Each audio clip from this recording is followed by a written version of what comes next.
Salut les geeks, quoi de neuf sur la toile? On va voir ça tout de suite.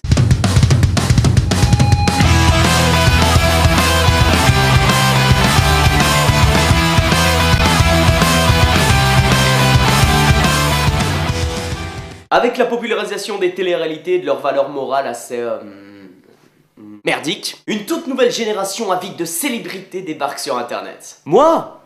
Non, je suis juste un bouffon. Bien sûr, ce ne sont pas ceux qui réussissent qui m'intéressent. Les losers, c'est beaucoup mieux. Les célébrités de demain, c'est ici et maintenant.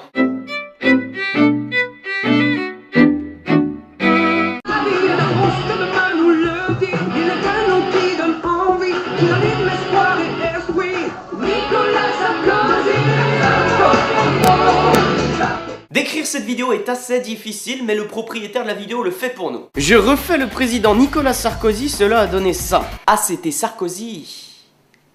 Une vidéo impressionnante à voir, cette vidéo est unique, j'assume, vous allez bouffer de rire. Bouffer de rire. À présent mes amis, venez avec moi, nous allons pourrir cette vidéo. Premièrement, dans 80% de la vidéo, le mec est hors cadre. C'est un premier échec.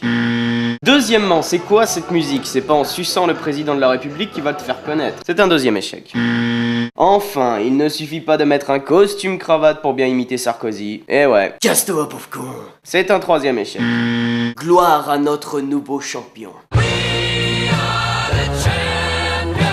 Cette vidéo repart là où est sa place. À la corbeille. N'oubliez pas aussi que vous pouvez vider la corbeille en faisant un clic droit dessus. Hey, t'es viré. Allez, juste pour le plaisir personnel, voici un petit extrait de sa page YouTube. Mais rôle, MIS, ouais, bon, passons. Jouer la comédie, être un modèle pour les jeunes, créer le buzz mondial, est une forme de rêve pour chacun, et beau gosse. Comment voulez-vous que j'écrive des blagues sur quelqu'un qui est déjà une blague vivante? C'est impossible. J'espère pour lui que c'est un troll qui se fout de notre gueule. Sinon, il vaut pas mieux que notre prochain champion.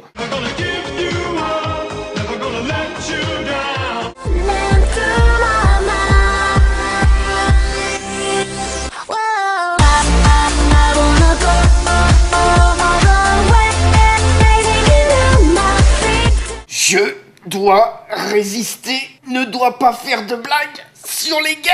Mettons tout de suite les choses au clair. Ce n'est pas en vous prostituant que vous deviendrez quelqu'un de célèbre. Vous serez juste une pute. Voyez plutôt. Ceci est un message de lutte contre la connerie. Eh les jeunes, vous voulez signer des autographes comme Will Smith ou vous défoncez la tronche toute la journée comme Peter T, le tout en étant cool? Alors ne choisissez pas la facilité. Écoutez plutôt ces témoignages. La télé-réalité m'a beaucoup apporté sur mon CV. À présent, je peux postuler à des jobs comme animateur de camping en Picardie. Et non, montrer son corps de prépubère en marchant sur la plage comme une diva ne fait pas le buzz. En revanche, danser comme une stripteaseuse cocaïnée peut très bien le faire, mais il manque juste un tout petit truc. Une bonne grosse paire de nibards. Entre autres. Je tiens le bon bout.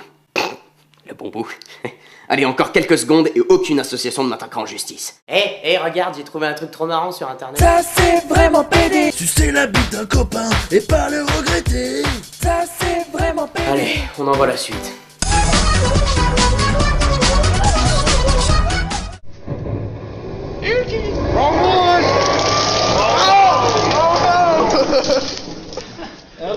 Oh, des gens qui filment du caca qui sortent d'un tuyau. Internet, c'est parfois passionnant.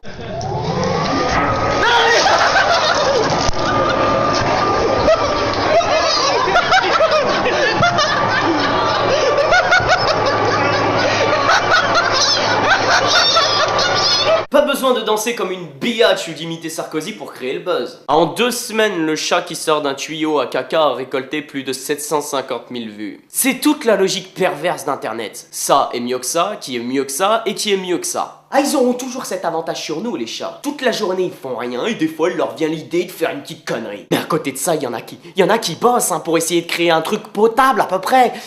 Et moi aussi, je veux mon moment de gloire, et je vais l'avoir.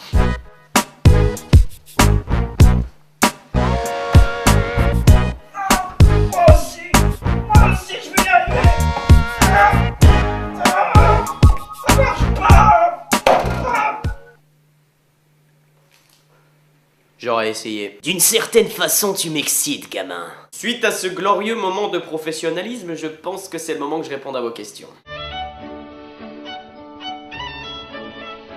Bonjour les geeks, je suis le docteur Henri Castafolt. Laissez-moi vous poser une simple question. Pourquoi les ornithorynques existent? Et est-ce que cette entité pourrait maintenir le parallèle entre les éléments naturels de la vie? Je crois que j'ai pas assez la science infuse. Bonjour les geeks. Je suis honoré que le docteur Henri Castafolt en personne me pose une question. Mais vois-tu mon ami, les ornithorynques ne sont pas des animaux ordinaires, pas comme ces connards de chats. Mi-castor, mi-canard, ces petites bêtes sont en réalité des aliens, venus de la planète B2X3, située à plus de 13 milliards d'années-lumière de la Terre. Pendant des milliards d'années, ils ont parcouru l'univers pour apporter la vie et la civilisation sur d'autres planètes. Mais il y a 3 milliards d'années, une terrible catastrophe arriva. Un de leurs énormes vaisseaux s'écrasa sur Terre. Les ornithorynques nous ont créés, nous ont regardés évoluer sans jamais pouvoir fuir sur leur planète d'origine. Aujourd'hui, ils sont garants de l'équilibre de la vie, et certaines photos le prouvent.